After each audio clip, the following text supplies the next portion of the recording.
Vous savez, j'ai la peau plutôt grasse et j'ai remarqué que ma sœur fait souvent des masques d'argile pour purifier la sienne. C'est quand même fou de voir tout ce que l'on peut faire avec l'argile. L'homme l'utilisait déjà pour en faire des dessins dans les grottes il y a près de 35 000 ans. On en fait des cosmétiques, de la poterie, des médicaments. Alors je n'y ai pas réfléchi 2 fois et j'ai appliqué le masque sur ma peau. Mais il faut savoir que l'argile agit comme une éponge. Lorsque l'on augmente la quantité d'eau à l'intérieur, elle gonfle. Or, quand on diminue cette quantité d'eau, elle se rétracte. Ça n'a pas manqué. Mon masque s'est asséché, s'est rétracté et a donc fissuré.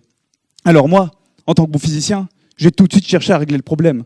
J'ai pris le premier flacon qui m'est passé sous la main et je l'ai versé sur mon visage. Dans un premier temps, mon masque a regonflé, car il s'est réhumidifié. Mais lorsqu'il s'est asséché à nouveau, il a beaucoup moins fissuré. C'est étrange. Et pourtant, ce n'est pas un hasard. En effet, ma sœur est biologiste et elle a préparé dans ce flacon un drôle de mélange, composé d'eau, de bactéries inoffensives et de nutriments.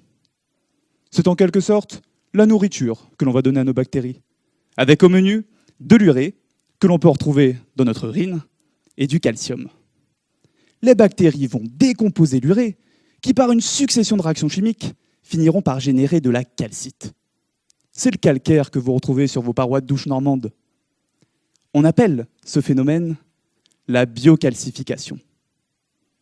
Dans notre cas, le calcaire fera office de pont entre nos particules d'argile, permettant de les lier entre elles afin de limiter la fissuration. Plutôt pratique, non?